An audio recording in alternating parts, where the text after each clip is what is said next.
ಕರ್ನಾಟಕ ರಾಜ್ಯ ಸರ್ಕಾರಿ ನೌಕರರ ಕ್ರೀಡಾಕೂಟ ಮತ್ತು ಸಾಂಸ್ಕೃತಿಕ ಸ್ಪರ್ಧೆಗಳು ಏಪ್ರಿಲ್ 5 ಮತ್ತು 6ರಂದು 2 ದಿನಗಳ ಕಾಲ ನಗರದ ನೆಹರು ಕ್ರೀಡಾಂಗಣ ಸರ್ಕಾರಿ ನೌಕರರ ಭವನ ಅಂಬೇಡ್ಕರ್ ಭವನದಲ್ಲಿ ನಡೆಯಲಿದೆ ಎಂದು ಸಂಘದ ಜಿಲ್ಲಾಧ್ಯಕ್ಷ ಆರ್ ಮೋಹನ್ ಕುಮಾರ್ ಹೇಳಿದರು. ಇನ್ನು ಸುದ್ದಿಗೋಷ್ಠಿಯಲ್ಲಿ ಮಾತನಾಡಿದ ಅವರು, ಈ ಬಾರಿಯ ಕ್ರೀಡಾಕೂಟದಲ್ಲಿ ಸುಮಾರು 27ಕ್ಕೂ ಹೆಚ್ಚು ಈವೆಂಟ್ಸ್ಗಳನ್ನು ನಡೆಸಲಾಗುವುದು. ಸಾಂಸ್ಕೃತಿಕ ಕಾರ್ಯಕ್ರಮಗಳಲ್ಲೂ ಕೂಡ ಪಾಶ್ಚಾತ್ಯ ಗಾಯನ, ನೃತ್ಯ ಸ್ಪರ್ಧೆಗಳು ಸೇರ್ಪಡೆಗೊಂಡಿದ್ದು, ನೌಕರರು ಇದರ ಸದುಪಯೋಗಪಡಿಸಿಕೊಳ್ಳಬೇಕು ಮತ್ತು ಕ್ರೀಡಾಕೂಟದಲ್ಲಿ ಭಾಗವಹಿಸುವ ಜಿಲ್ಲೆಯ ಸರ್ಕಾರಿ ನೌಕರರಿಗೆ 2 ದಿನಗಳ ವಿಶೇಷ ಸಾಂದರ್ಭಿಕ ರಜೆ ಸೌಲಭ್ಯ ಕೂಡ ಇದೆ. ಹಾಗಾಗಿ ಸರ್ಕಾರಿ ನೌಕರರು ಹೆಚ್ಚಿನ ಸಂಖ್ಯೆಯಲ್ಲಿ ಕ್ರೀಡಾಕೂಟ ಮತ್ತು ಸಾಂಸ್ಕೃತಿಕ ಸ್ಪರ್ಧೆಗಳಲ್ಲಿ ಭಾಗವಹಿಸಬೇಕು ಎಂದರು.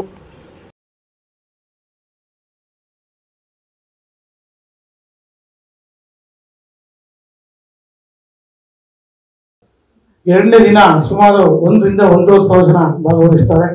ಅವರೆಲ್ಲರಿಗೂ ಭಾಗವಹಿಸತಕ್ಕಂಥ ಎಲ್ಲ ಸರ್ಕಾರಿ ನೌಕರ ಕ್ರೀಡಾಪಟುಗಳಿಗೆ 2 ದಿನಗಳ ವಿಶೇಷ ಸಾಂದರ್ಭಿಕ ರಜೆನ ಅವಕಾಶ ಮಾಡಿಕೊಟ್ಟಿದ್ದಾರೆ ಮಾನ್ಯ ಜಿಲ್ಲಾಧಿಕಾರಿಗಳು.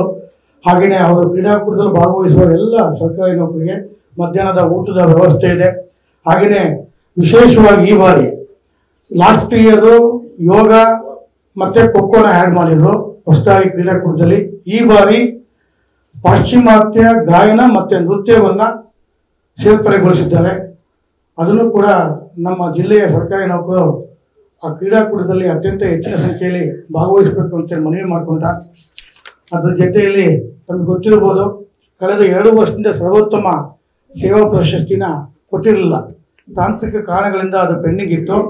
2024 ಮತ್ತು 25ನೇ ವರ್ಷದ 2 ವರ್ಷಗಳ ಜಿಲ್ಲೆ ಮತ್ತು ರಾಜ್ಯ ಮಟ್ಟದ ಸರ್ವೋತ್ತಮ ಸೇವಾ ಪ್ರಶಸ್ತಿಗೆ ಅರ್ಜಿಯನ್ನು ಆಹ್ವಾನ ಮಾಡಿದ್ದಾರೆ. 14/4/2025 ಆನ್ಲೈನ್ನಲ್ಲಿ ಅರ್ಜಿಯನ್ನು ಸಲ್ಲಿಸಬೇಕು. ಏನು ಸ್ಟೇಟ್ ಲೆವೆಲಿಗೆ 30 ಕೊಡ್ತಾರೆ, ಪ್ರತಿ ಜಿಲ್ಲೆಯಿಂದ 1, ಜಿಲ್ಲಾ ಮಟ್ಟದಲ್ಲಿ 10 ಇಲಾಖಾವಾರು ಸರ್ವೋತ್ತಮ ಸೇವಾ ಪ್ರಶಸ್ತಿಗಳನ್ನು ನೀಡಲಾಗುತ್ತೆ. ಅದನ್ನು ಕೂಡ ತಾವೆಲ್ಲರೂ ಹೆಚ್ಚಿನ ಪ್ರಮಾಣದಲ್ಲಿ ಪ್ರಚುರಪಡಿಸಬೇಕು ತಮ್ಮ ಪತ್ರಿಕೆ ಆಗಲಿ ಎಲೆಕ್ಟ್ರಾನಿಕ್ ಮೀಡಿಯಾದಲ್ಲಿ ಅಂತ ಮನವಿ ಮಾಡಿಕೊಂಡು, ಹಾಗೆಯೇ ನಿನ್ನೆ ಕೂಡ ನಮ್ಮ ರಾಜ್ಯ ಸಂಘದ ಅಧ್ಯಕ್ಷರಾಗಿರ್ತಕ್ಕಂಥ ನಮ್ಮೆಲ್ಲ ನಾಯಕರಾಗಿರ್ತಕ್ಕಂಥ ಷಡಾಕ್ಷರವರು ಏನು NPS ರದ್ದು ಮಾಡಿ OPS ಜಾರಿ ಮಾಡಬೇಕು ಅಂತೇಳಿ ಏನು 5 ರಾಜ್ಯಗಳಲ್ಲಿ NPSನ ರದ್ದು ಮಾಡಿದ್ದಾರೆ. ಆ ರಾಜ್ಯಗಳಿಗೆ ಹೋಗಿ ಅಧ್ಯಯನ ಮಾಡಿ ಯಾವ ರೀತಿ ಅಲ್ಲಿ NPS ರದ್ದು ಮಾಡಿ OPSನ ಮರುಸ್ಥಾಪನೆ ಮಾಡಿದ್ದಾರೆ ಆ ದಿಸೆಯಲ್ಲಿ ಅಧ್ಯಯನ ಮಾಡಬೇಕು ಅಂತೇಳಿ ಒಂದು ಕಮಿಟಿ ಮಾಡಿದರು. ಏನು ಅಪರ ಮುಖ್ಯ ಕಾರ್ಯದರ್ಶಿ ಆಗಿರ್ತಕ್ಕಂಥ ಶ್ರೀಯುತ ಅಂಜುಮ್ ಪರ್ವೇಜ್ ಸಾಹೇಬರು ಅವರ ನೇತೃತ್ವದ ಸಮಿತಿ ಈಗಾಗಲೇ ಎಲ್ಲ ಅಧ್ಯಯನ ಕಾರ್ಯಗಳನ್ನ ಪೂರ್ಣಗೊಳಿಸಿ ಇನ್ನೇನು ಈ ತಿಂಗಳ ಕೊನೆಯಲ್ಲಿ ವರದಿ ಸಲ್ಲಿಕೆ ಆಗ್ತಾ ಇದೆ. ಬಹಳ ಸಕಾರಾತ್ಮಕವಾಗಿ NPSನ ರದ್ದು ಮಾಡಿ OPS ಮಾಡಬೇಕು ಅನ್ನೋ ದಿಸೆಯಲ್ಲಿ ವರದಿ ಕೊಡ್ತಕ್ಕಂಥ ಎಲ್ಲ ಪ್ರಯತ್ನಗಳು ಮಾಡಿದ್ದೀವಿ ಅಂತೇಳಿ ನಮ್ಮ ರಾಜ್ಯಾಧ್ಯಕ್ಷರ ನಿಯೋಗಕ್ಕೆ ಸ್ಪಷ್ಟ ಭರವಸೆ ಕೊಟ್ಟಿದ್ದಾರೆ. ನಾವು ಕೂಡ ಬಹಳ ಸಕಾರಾತ್ಮಕ ನಿರೀಕ್ಷೆಯಲ್ಲಿದ್ದೇವೆ. ಖಂಡಿತವಾಗಲೂ OPS ಜಾರಿ ಆಗುತ್ತೆ ಅನ್ನೋ ನಂಬಿಕೆ ವಿಶ್ವಾಸ ನಮ್ಮಲ್ಲಿದೆ.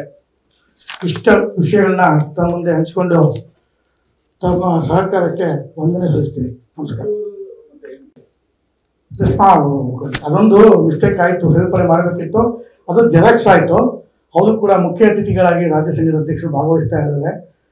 ಅದು ಒಂದು ಇಲ್ಲ, ಅದು ಏನಾಯಿತು, ಸೇರ್ಪಡೆ ಮಾಡಬೇಕು ಜೆರಾಕ್ಸ್ ಆಗ್ಬಿಟ್ಟಿತ್ತು. ಅದು ಇನ್ವಿಟೇಷನ್ ಕೊಟ್ಟಿದ್ದೀವಿ ಸರ್, ಹಾಗಾಗಿ ಇನ್ವಿಟೇಷನ್ ಕೊಟ್ಟಿದ್ದೀವಿ, ಅದರಲ್ಲಿದೆ, ಮುಖ್ಯ ಅತಿಥಿಗಳ ಸ್ಥಾನದಲ್ಲಿದೆ.